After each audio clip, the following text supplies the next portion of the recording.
안녕하세요. 오늘은 5월 13일 토요일입니다. 모세의 후계자 여호수아. 민수기 27장 12절부터 23절까지 말씀입니다. 여호와께서 모세에게 이르시되 너는 이 아바림 산에 올라가서 내가 이스라엘 자손에게 준 땅을 바라보라. 본 후에는 내 형 아론이 돌아간 것 같이 너도 조상에게로 돌아가리니 이는 신 광야에서 회중이 분쟁할 때에 내가 내 명령을 거역하고 그 물가에서 내 거룩함을 그들의 목전에 나타내지 아니하였음이니라. 이 물은 신 광야 가데스의 무리바 물이니라. 모세가 여호와께 여짜와 이르되 여호와 모든 육체의 생명의 하나님이시여 원하건대 한 사람을 이 회중 위에 세워서 그로 그들 앞에 출입하여 그들을 인도하여 출입하게 하사 여호와의 회중이 목자 없는 양과 같이 되지 않게 하옵소서. 여호와께서 모세에게 이르시되 눈의 아들 여호수아는 그 안에 영이 머무는 자니 너는 데려다가 그에게 안수하고 그를 제사장 엘르아살과 온 회중 앞에 세우고 그들의 목전에서 그에게 위탁하여 내 존귀를 그에게 돌려 이스라엘 자손의 온 회중을 그에게 복종하게 하라. 그는 제사장 엘르아살 앞에 설 것이요 엘르아살은 그를 위하여 우림의 판결로서 여호와 앞에 물을 것이며 그와 온 이스라엘 자손 곧 온 회중은 엘르아살의 말을 따라 나가며 들어올 것이니라.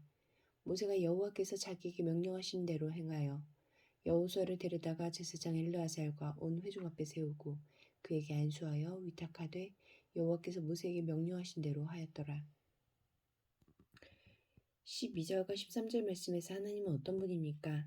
가나안 땅에 들어가지 못하는 모세에게 그 땅을 보여주심으로 이스라엘의 지도자로서 쏟은 그의 수고가 헛되지 않도록 반드시 그 땅을 이스라엘 백성에게 주겠다고 약속하셨습니다. 가나안의 광경은 모세에게 적지 않은 위로가 되었을 것입니다. 이처럼 하나님은 예수님의 부활을 통해 하나님의 약속이 성취될 것을 확증해 주셨습니다. 예수님을 따라 십자가의 길을 가는 이들의 모든 수고에 부활의 영광으로 갚으실 것입니다. 모든 수고의 열매를 거두지 못한 것으로 실망하지 말고 다가올 수확의 날을 바라봅시다. 14절 말씀에서 하나님은 어떤 분입니까? 무리바에서 물을 낼 때 모세와 아론이 하나님의 명령을 거역하고 하나님의 거룩함을 나타내지 않았기 때문에 모세도 가나안으로 들어가지 못한다고 하셨습니다. 하나님이 지도자의 잘못을 얼마나 무겁게 여기시는지 그들에게 얼마나 엄중한 책임을 물으시는지 알 수 있습니다. 18절부터 23절까지 말씀에서 하나님은 어떤 분입니까? 가나안 땅으로 들어가지 못하는 모세를 대신할 지도자로 성령과 지혜의 영으로 충만한 여호수아를 미리 준비해 두셨습니다. 지도자를 존중한다는 것은 바람직한 일이지만 어떤 특정 지도자가 아니면 안 된다는 생각은 하나님을 향한 불신일 수 있습니다. 지도자를 세우시는 분도 그에게 능력을 주시는 분도 하나님이기 때문입니다. 21절 말씀에서 하나님은 어떤 분입니까? 여호수아가 지도자로 세워지더라도 대제사장 엘르아살이 우림의 판결을 통해 알려주는 하나님의 뜻을 따라야 한다고 하셨습니다.